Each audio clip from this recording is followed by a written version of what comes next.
E o verso 16 diz que Agar foi e assentou-se em frente, afastando-se à distância de um tiro de arco, porque dizia: que eu não veja morrer o menino. E assentou-se em frente, e levantou a sua voz e chorou. Queridos, enquanto essa mãe chorava, o seu filho orava. Porque o verso 17 diz que Deus ouviu o choro daquela mãe, foi isso? O que diz o verso 17? Deus ouviu a voz do menino.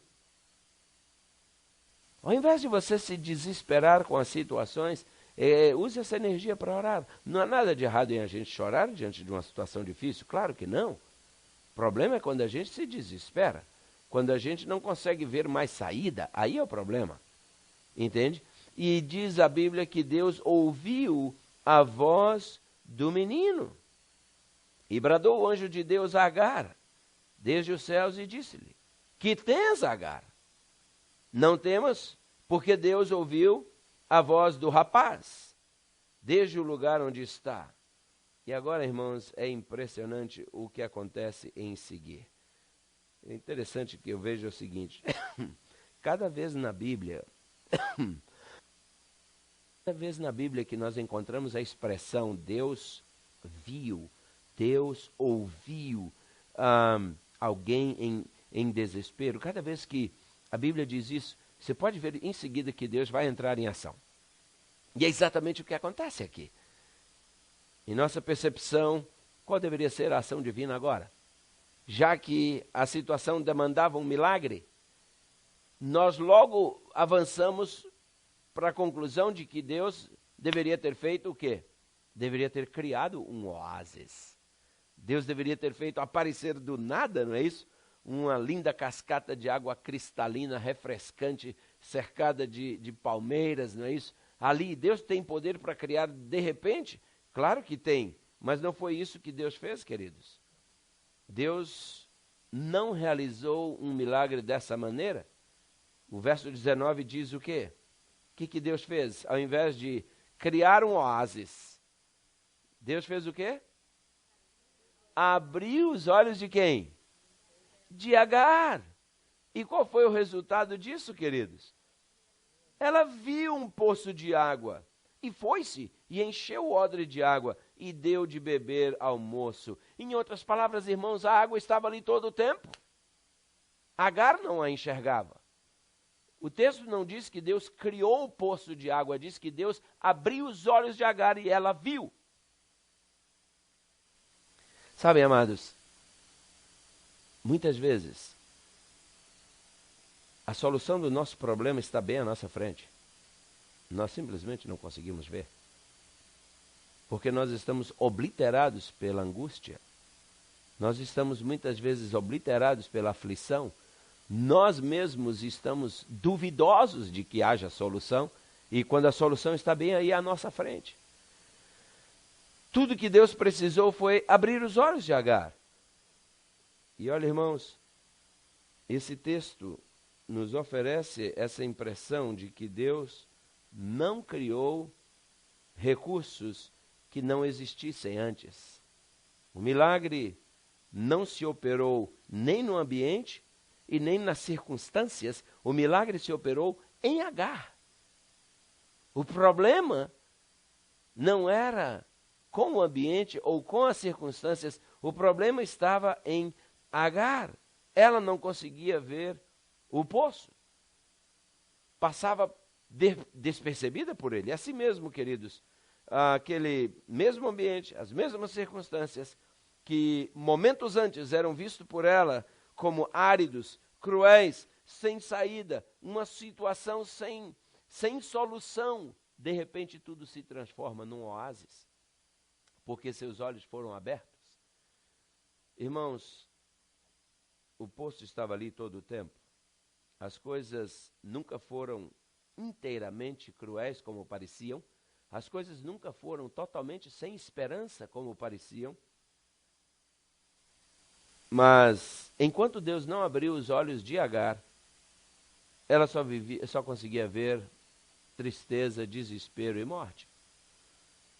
Eu não sei se vocês se lembram de um outro exemplo bem semelhante que a gente encontra na Bíblia, no livro de 2 Reis, capítulo 6. Lá em Reis, 2 Reis, capítulo 6, tem um registro extremamente interessante. A Síria estava em pé de guerra contra Israel. O rei da Síria fazia seus planos de investidas contra Israel, e ele queria sempre pegar o rei de Israel de surpresa e o seu exército. E então ele armava uma emboscada com o seu exército e dizia: nós vamos para tal lugar. E Deus dizia para Eliseu: avisa o rei de Israel que o rei da Síria com seu exército vão estar em tal lugar, que ele não passe por lá. Então os planos do rei da Síria se frustravam. E ele fazia outros planos. E agora para outro lugar. E de maneira nenhuma funcionava, porque Deus avisava através do profeta ao rei. E isso começou a incomodar o rei sírio.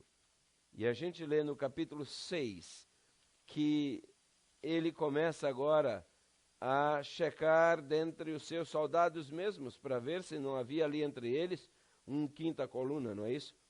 Um que fosse membro do serviço de inteligência do exército inimigo.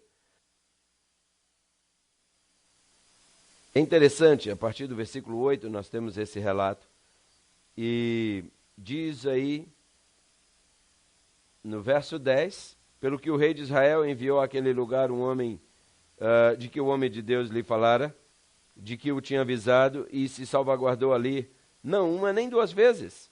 E o verso 11 diz que se turbou com este incidente, então, o coração do rei da Síria. Chama os seus servos e lhes diz: não me farei saber quem dos nossos é pelo rei de Israel?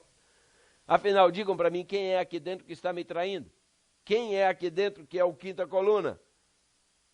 E, irmãos, no verso 12, olhem a resposta. Diz aí um dos servos do rei da Síria: não, ó rei meu senhor, não há entre nós nenhum traidor, mas o profeta Eliseu, que está em Israel, ele faz saber ao rei de Israel as palavras que tu falas aonde?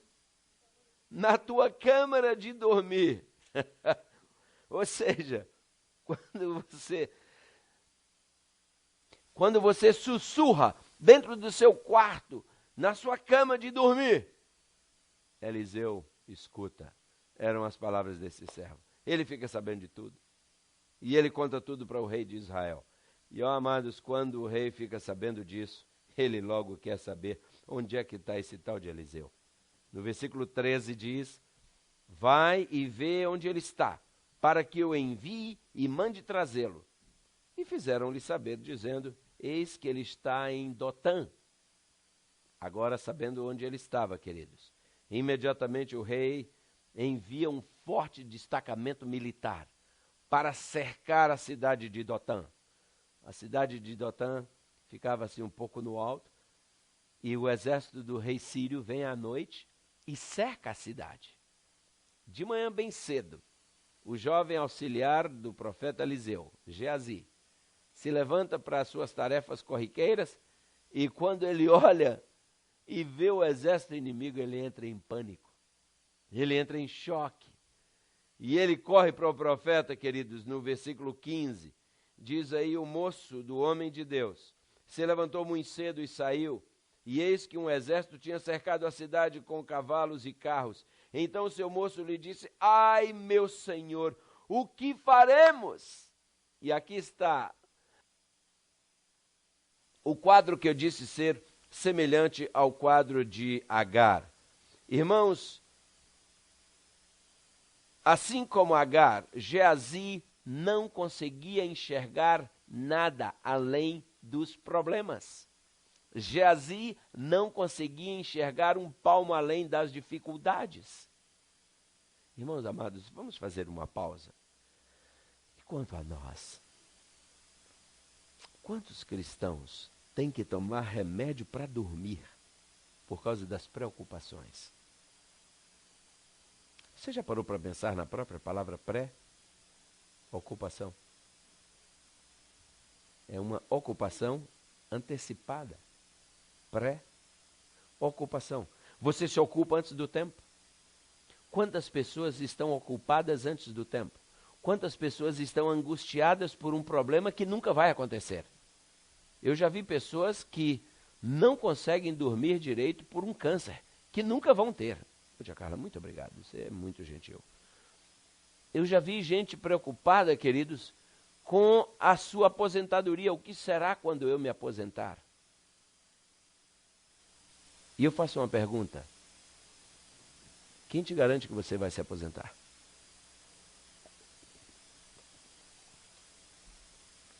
Eu me lembro, um colega lá em São Paulo, trabalhou a vida inteira. Eu era garoto ainda, ele já era presidente de campo. E depois eu vinha trabalhar em diferentes campos. Ele trabalhou junto com meu sogro no mesmo campo. E hoje, esse homem, e ele trabalhou a vida inteira preocupado com a sua aposentadoria. E em fazer reservas para a aposentadoria, o que não é nada de errado. Por favor, não me entendam mal. Mas o triste é que esse homem hoje está inválido numa cama, na sua aposentadoria, pela qual ele lutou tanto. Devemos nós fazer previsões para o futuro? Sim. Mas nos angustiarmos pelo futuro a ponto de não desfrutar o presente? Não. Geazi não conseguia enxergar um palmo à frente do rosto. E ele vira para Eliseu e diz: Senhor, o que é que vamos fazer? No versículo 16 a gente vê a tranquilidade do profeta. O profeta tranquilamente diz para ele o quê? Não temas. Quantas vezes aparece essa palavra da Bíblia? Estão lembrados? Essa é uma delas. Cerca de 365. Outro dia eu ouvi alguém dizer 366 para no caso de acontecer um ano bissexto, ela já está incluída. Tá bom, que seja. Mas o fato é que para cada dia do ano Deus tem uma expressão dessa para você e para mim. Não temas. E Eliseu diz: não temas. Por quê? O que ele diz na sequência? Mais são os que estão conosco do que os que estão com eles. Irmãos, que garantia, que segurança tinha esse profeta. Porque é isso que Deus promete. Você já leu Salmos 91 alguma vez em sua vida? Não é isso? Aquele que descansa. Ah, meus queridos, é aquele salmo extraordinário. Versículo 7 diz: 1000 cairão ao teu lado e 10.000 à tua direita, mas tu não serás atingido. Somente com os teus olhos olharás e verás a recompensa dos ímpios. Oh, queridos, que Deus maravilhoso. E Eliseu, confiante nesse Deus, diz para ele: não temas, mais são os que estão conosco do que os que estão com eles. E olha, amados, Eliseu agora faz uma oração. E a oração de Eliseu não foi: Senhor, envia um exército para nos proteger desse exército. Olha só, qual foi a oração de Eliseu? Abra os olhos desse moço. Não é interessante isso, queridos? Eliseu ora e diz: Senhor, peço-te que abras os olhos para que veja. E o Senhor atendeu a oração de Eliseu e abriu os olhos do moço. E ele viu. E o que foi que ele viu? Ele viu que o monte estava cheio de cavalos e carros de fogo em redor de Eliseu. Oh, meus amados, que cena maravilhosa. Vejam semelhante circunstância em que se viu Agar. Deus não criou um oásis, ele apenas abriu os olhos de Agar para que ela visse o oásis. Deus não enviou um exército para proteger Eliseu, apenas abriu os olhos de Geazi para que ele enxergasse. Oh, amados, peçamos a Deus: Senhor, abra meus olhos para que eu possa ver. Nós somos tentados a focar nossa visão no problema, ao invés de na solução. Se você tivesse que atravessar de um edifício para outro edifício de 20 andares de altura, e alguém colocasse uma tábua sólida o suficiente para te aguentar, com essa largura aqui de aproximadamente o quê? Quase 1 metro. Fisicamente falando, se eu botasse aqui no chão uma tábua dessa largura, daqui até lá no Ananias, com essa largura, a largura desse corredor, uma tábua com essa largura, Alguém teria dificuldade de andar em cima dessa tábua? De olho fechado eu iria. Mas quando a gente pega essa tábua agora e coloca em cima de 2 prédios de 20 andares cada um, unindo um ao outro, veja, fisicamente falando, nada mudou. A tábua é a mesma, tem a mesma espessura, a mesma largura, a mesma espessura. Você é a mesma pessoa, mas mudaram agora as circunstâncias. Aqui você anda tranquilo e confiante, em cima de um prédio de 20 andares. Sua atenção já não estará mais na tábua. Sua atenção estará onde? No buraco, exatamente, na altura. Você vai estar preocupado, você vai cair. Eu te dou uma dica, não tenta atravessar não, que esse buraco vai te puxar igual um imã. Porque é assim que acontece. Você é atraído pelo perigo, porque sua cabeça está lá, conforme pensa um homem, diz a Bíblia, assim ele é. Nós focamos agora no perigo e não mais na solução. A tábua é a solução, ela é seu caminho, ela é sua ponte, mas ela já perdeu o valor porque eu agora estou focado no problema. Eu sou incapaz de confiar na tábua, de ver até a tábua. E é assim na vida. Quantas vezes, amados, nós estamos atordoados por dificuldades e Deus tem a solução na mão? Eu tenho testemunhado isso em minha vida inúmeras vezes. Situações que não tem solução mesmo. Eu digo, Senhor, está em tuas mãos. Resolve. Eu disse para os senhores aqui, né? Outro dia um dos nossos atropelou uma senhora depois de estar com a carteira, não tem carteira, perdão, depois de já estar com a corte marcada porque tinha sido pego dirigindo sem carteira. E ele me perguntou, pastor, o senhor vai comigo à corte? Eu falei, claro que vamos. Só que aí ele atropela agora uma senhora. Ele me telefone e disse, pastor, a polícia está aqui, corre aqui. Ele chorava. E eu fui lá e disse, Senhor, resolve. Eu vou lá fazer o quê? Eu só vou porque eu confio no Senhor. E chegamos lá e o policial nos entregou o passaporte dele de volta. E não o prendeu, atendendo a um pedido. Fui eu? E o moço depois nem virou, pastor, muito obrigado. Eu falei, obrigado, amigão, agradece para Deus, foi ele. Não fiz nada. Irmãos, o nosso Deus é o mesmo. O problema somos nós. Geazi aqui, queridos, Geazi aqui teve simplesmente seus olhos abertos. Estão lembrados daqueles 2 discípulos a caminho de Emaús? Capítulo 24 de Lucas nos fala isso, não é? Aqueles homens estavam angustiados. Qual era o problema daqueles homens naquele contexto? O seu líder maior havia morrido. Havia sido barbaramente assassinado, crucificado. E agora? O que vai ser da nossa vida espiritual? O que será do nosso futuro? Cadê? As nossas esperanças morreram junto com ele. E os 2 angustiados caminham até Emaús, conversando sobre o problema. De repente, quem se junta a eles? Eles viram que era ele? De novo. Eles estavam tão concentrados, tão focados no problema, que eram incapazes de ver a solução do seu problema, o próprio Cristo, cuja morte trazia tanta angústia, estava ali agora ressuscitado em pessoa, mas eles não conseguiam enxergar. E aí caminhou com eles até Emaús, conversando. E eles não perceberam. Olha, queridos, o problema não é novo.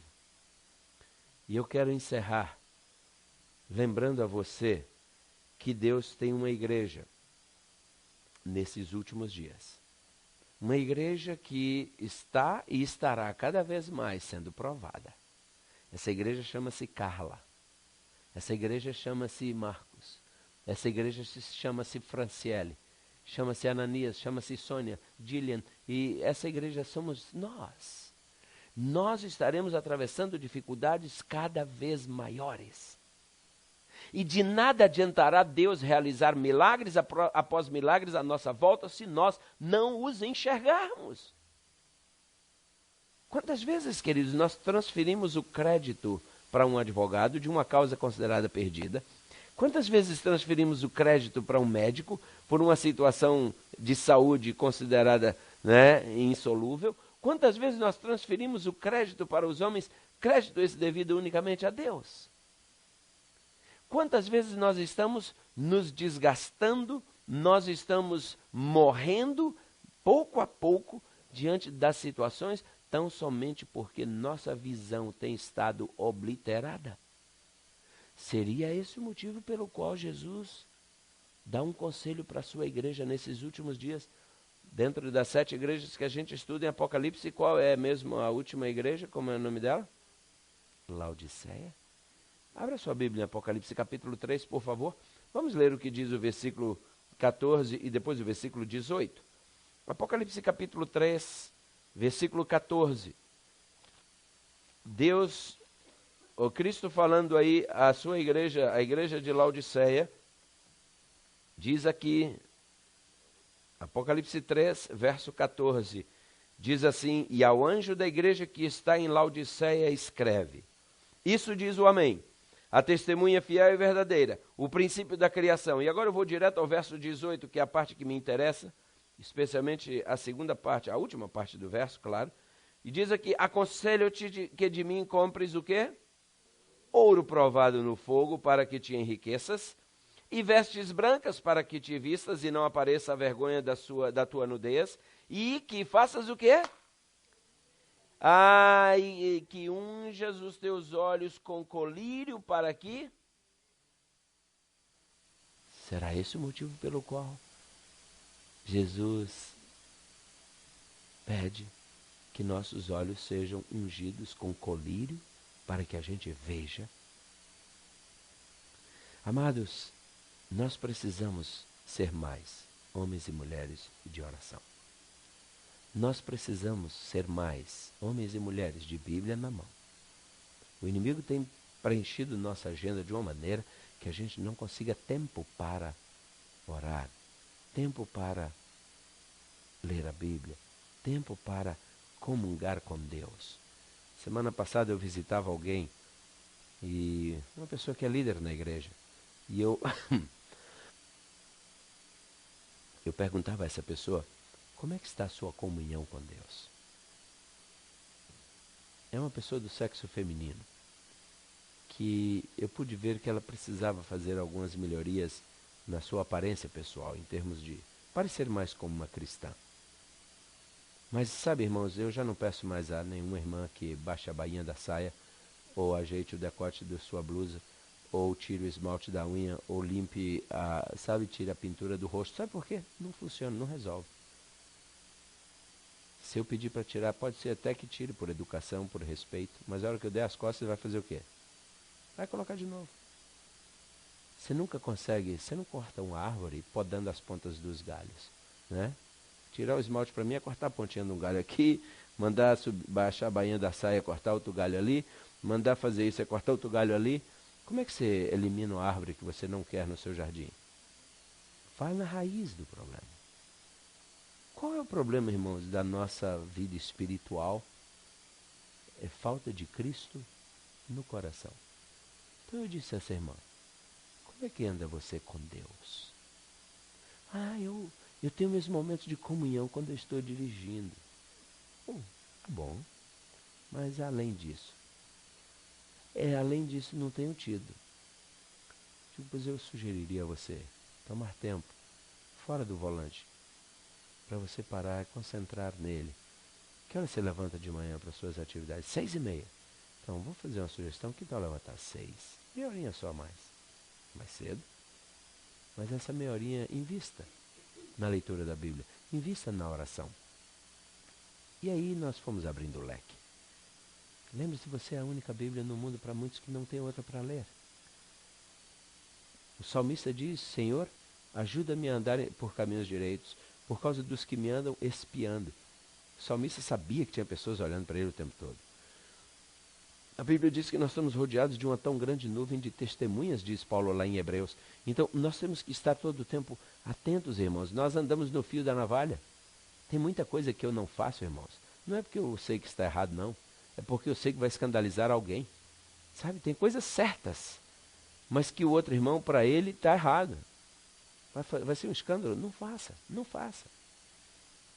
Eu me lembro quando eu ia a visitar, eu já contei aqui, quando eu visitava a meus pais, Na igreja onde eu nasci e cresci, até hoje não admite que nenhuma mulher use calça comprida. Não importa a circunstância. Eu não concordo com eles, mas eu respeito. Então minha esposa vinha de calça comprida na viagem. E quando a gente chegava antes de entrar na cidade, tem um posto de gasolina enorme, eu parava e dizia, bota a saia. E ali ela dentro tirava a calça, eu botava uma saia e chegava de saia. Hipocrisia? Não. Respeito. Respeito. Eu não concordo com eles, mas eu respeito. E durante todo o tempo minha esposa não pensava em botar a calça comprida. Quando a gente saía, naquele mesmo posto, tira a saia, agora bota a calça comprida. Entendeu por quê? Come on. Mas vamos respeitar. Eles não aceitam, a gente não faz. E a gente precisa, irmãos, Paulo diz que a gente precisa ter esse respeito pelo nosso irmão. Aquele irmão que Paulo chega a chamar alguns de débeis, frágeis na fé. Entende? Porque às vezes tem pessoas que foram doutrinadas por um fanático. Então ele herdou aquela carga de fanatismo e você tem que ter tato. Até que um dia ele consiga enxergar que não precisa ser daquele jeito. Se fanatismo salvasse, os fariseus estariam todos nos céus, acompanhados dos saduceus. Entende? Então, amados, é importante que nós peçamos a Deus sabedoria para nos conduzirmos. É importante que nossa visão esteja focada na pessoa de Cristo. É importante que nós tenhamos nossos olhos todos os dias ungidos com o colírio celestial, para que a gente possa ver.